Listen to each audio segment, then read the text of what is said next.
Welcome to Dreamy Detections. Thank you for choosing this quiet corner as your sanctuary for rest and gentle contentment. The story you are about to hear is designed to help you unwind, to let the day's thoughts soften and drift away, and to guide you toward a peaceful sleep. If you find comfort in our tale, a simple like, a subscription to the channel, or a kind comment is always deeply appreciated. Join us tonight in the serene village of Wovenstream and step into the soothing quiet of the little shop of mended memories.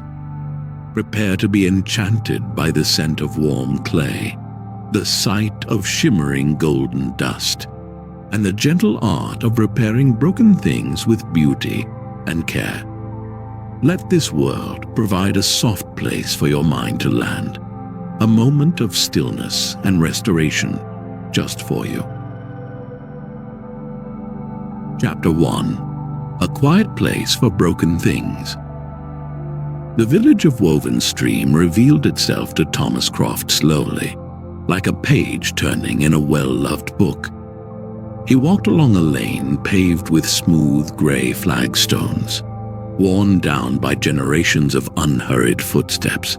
On either side, cottages with thick walls and roofs of deep green slate nestled amongst gardens spilling over with soft herbs and flowers.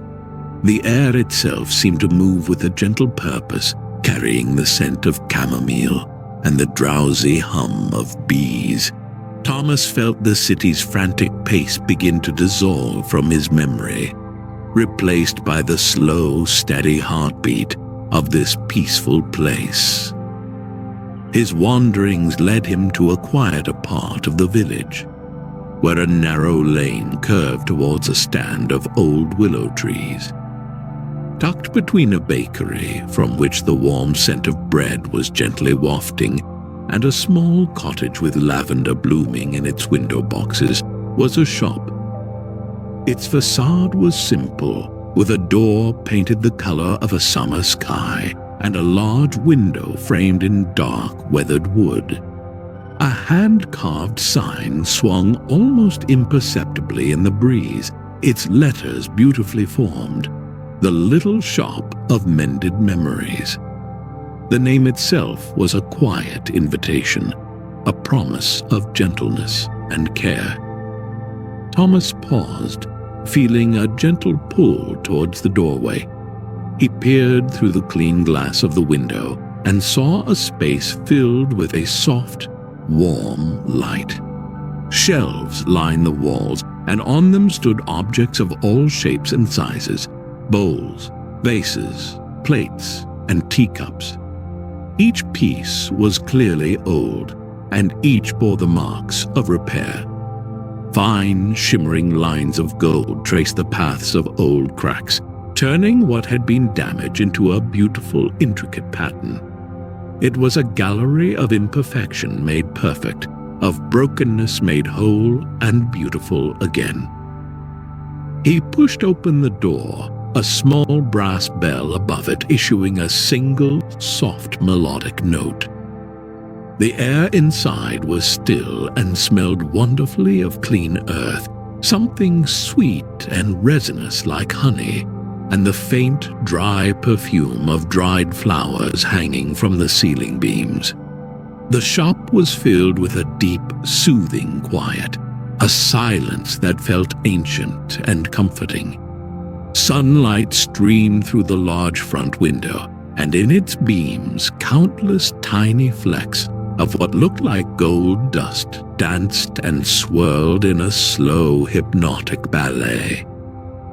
A woman stood at a heavy wooden workbench at the back of the shop, her attention completely focused on the object in her hands. This was Nora Blythe, the shopkeeper. Her movements were slow and deliberate, full of a serene grace. She seemed entirely at one with her work, a part of the shop's peaceful atmosphere. She looked up as the bell chimed, and her eyes held a calm, welcoming light. She offered Thomas a small, genuine smile before her gaze returned to her task, giving him the unspoken permission to simply be in the space, to look around without any need for conversation. Thomas moved quietly around the shop, his footsteps soft on the smooth wooden floorboards. He ran his fingertips gently over the surface of a large mended platter, feeling the cool ceramic and the slightly raised smooth lines of its golden seams. The object felt complete, its history of being broken and repaired adding to its character and beauty. It felt more special, more loved than a piece that had never been damaged at all. He looked at the shelves filled with these beautiful, resilient objects and felt a profound sense of peace settle over him. He found a simple wooden stool in a corner, tucked away from the main path, and sat down. From here he could watch Nora work without feeling intrusive. He watched as she took a fine-tipped brush and dipped it into a small pot of what looked like liquid gold, then carefully, patiently traced a hairline crack on a small blue bowl. Her focus was absolute, her breathing slow and even. The world outside the shop, with all its noise and demands, ceased to exist. Here, in this quiet place for broken things, all that mattered was this one simple, gentle act of restoration. As the afternoon sun began to dip lower in the sky, casting long, soft shadows across the room, Thomas felt the last of his own inner fractures begin to soften. The quiet rhythm of the shop, the sight of Nora's mindful work, the shimmering golden dust, all conspired to create a perfect sanctuary. He felt no need to speak, no need to do anything at all. It was enough to simply sit, to breathe, and to witness this gentle magic. Here, he thought to himself, even broken things are treated with kindness. And in that simple thought, he found the beginning of his own mending. Chapter 2. The Art of the Golden Seams. Each day that followed, Thomas found himself drawn back to the little shop of mended memories, as if by an invisible, gentle thread. He would take his seat on the quiet wooden stool in the corner, a silent and appreciative guest in Nora's peaceful domain. His presence was accepted with a soft nod and a quiet smile. He became part of the shop's calm landscape, as much a fixture as the shelves of beautiful pottery and the slumbering cat curled up on a cushion by the cold hearth. His attention was completely captivated by Nora's work. She was currently mending a teacup, a delicate piece of white porcelain with a handle that had broken away completely, along with a fine crack running down its side. Thomas watched, mesmerized, as she began the slow meditative process of restoration. Her hands, steady and sure, moved with an unhurried grace that was a therapy in itself to witness. Every action was intentional, imbued with a sense of reverence for the object she was healing. First, she carefully cleaned the broken edges with a soft cloth.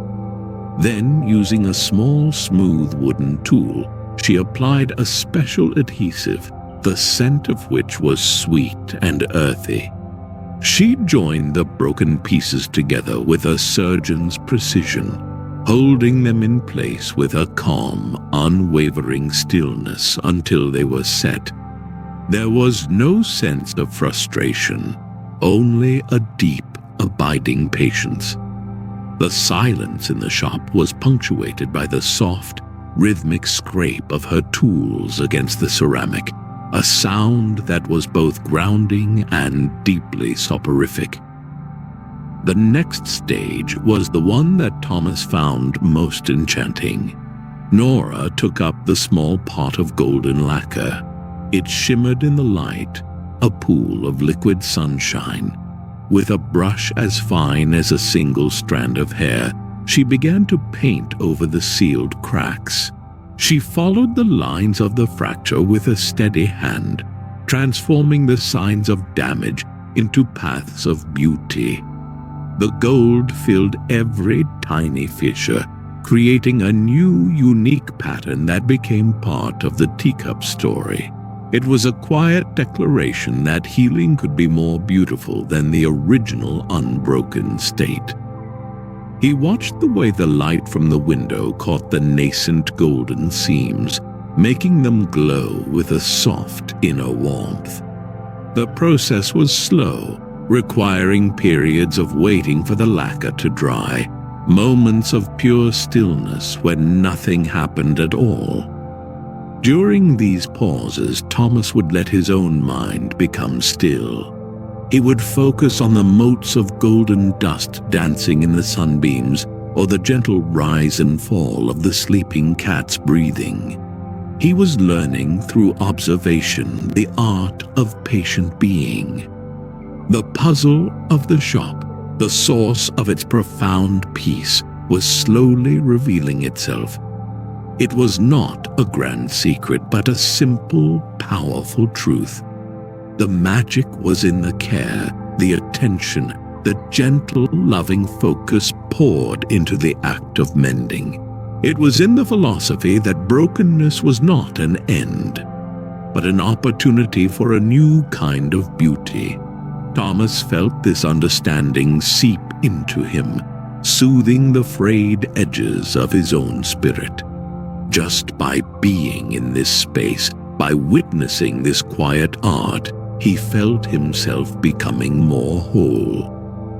One afternoon, as Nora worked, the small kiln in the back of the shop began to cool. A low melodic hum started to emanate from it, a sound so soft it was felt as much as heard. It was a deeply calming vibration that seemed to fill the room, a gentle lullaby sung by the shop itself.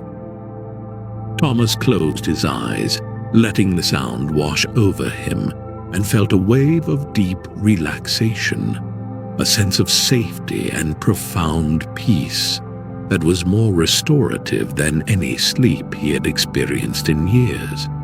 The shop was not just mending pottery, it was mending the quiet weariness of the souls who entered it. Chapter 3.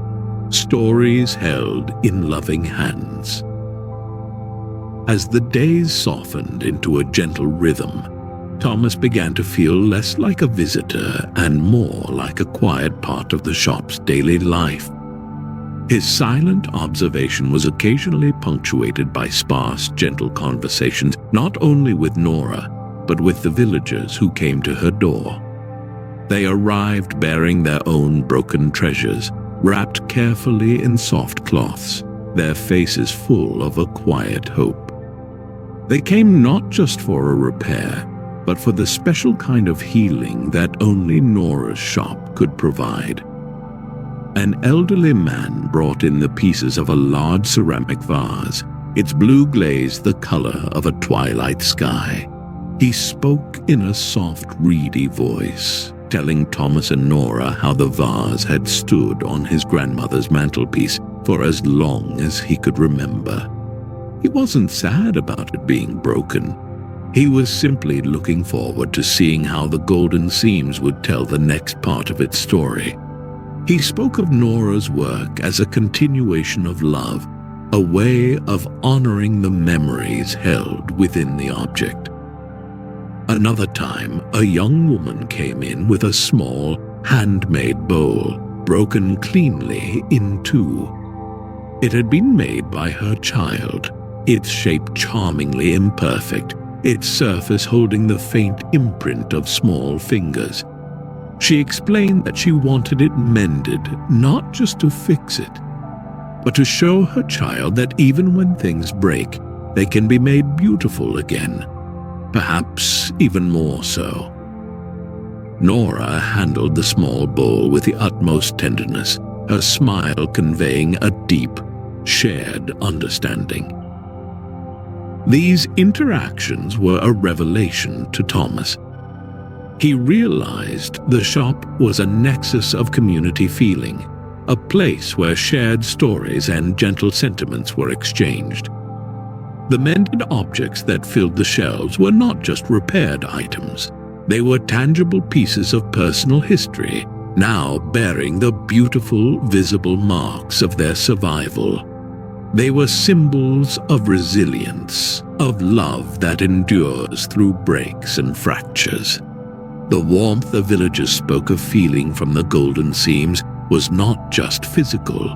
It was the warmth of memory and love, made manifest by Nora's gentle art.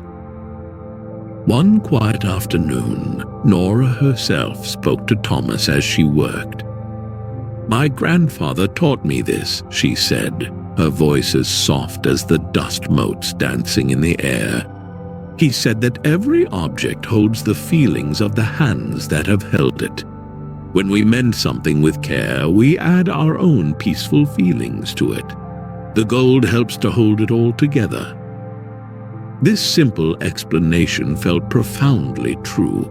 It resonated deep within Thomas, making sense of the deep tranquility he felt in this space.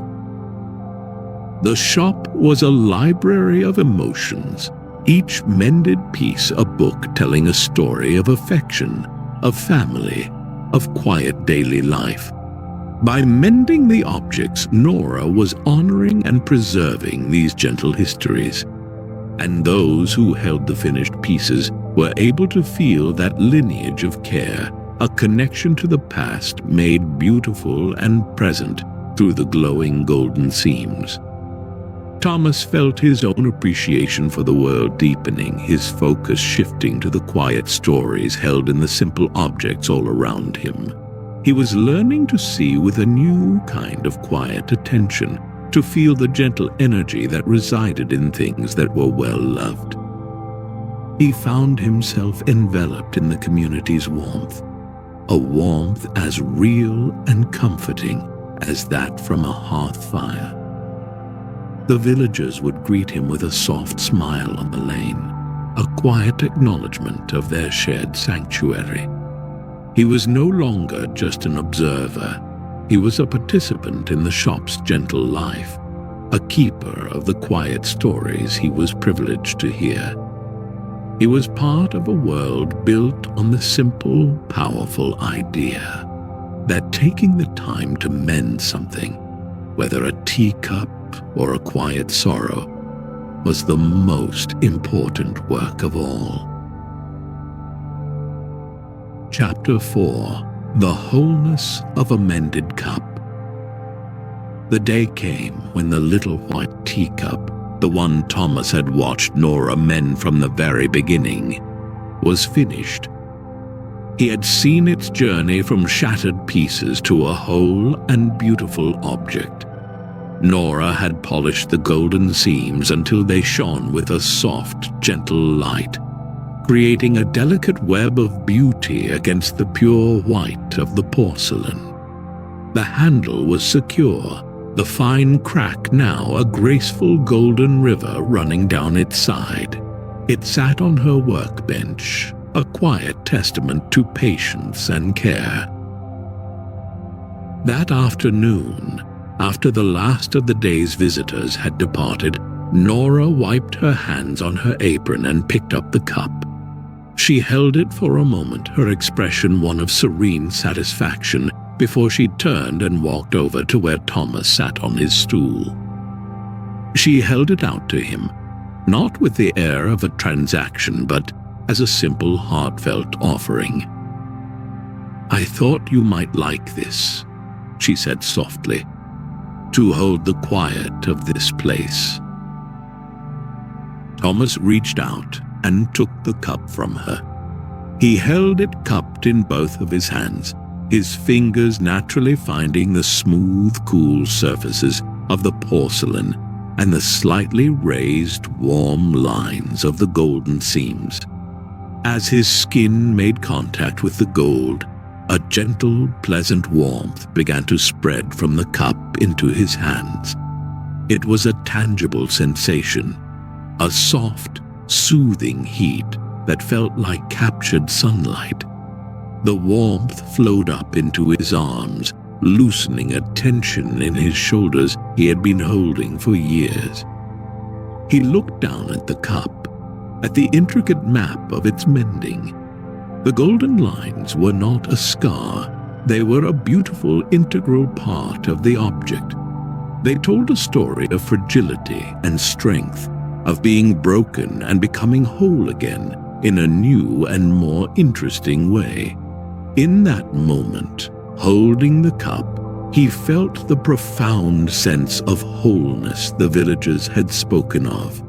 It was a feeling of deep, quiet integration, a gentle click, as if a missing piece of his own spirit had been softly put back into place. The resolution of the shop's gentle mystery was this simple, tangible experience. There was no grand revelation, only the quiet personal understanding that came from holding this small, mended object. The magic was real, born from intention, from craftsmanship, and from the gentle, loving spirit that filled every corner of this remarkable shop. The warmth in the cup was the warmth of Nora's patient hands, of the community's shared stories, of the sun that streamed through the window each day. Thomas looked up at Nora, his heart full of a gratitude that was too deep for words. He simply nodded, a slow, meaningful gesture, and a smile of complete understanding passed between them. He had come to Wovenstream seeking rest, a quiet place to soothe his weary soul. He had found it here, in this little shop, and he had been given a gift more precious than he could have imagined, the feeling of being gently mended himself. He sat for a long while with the cup in his hands, feeling its warmth, until the sun dipped below the rooftops and the shop filled with the soft, purple light of twilight. The peace he felt was deep and lasting, a quiet anchor he knew he would carry with him. The world outside was still there, but his relationship to it had changed.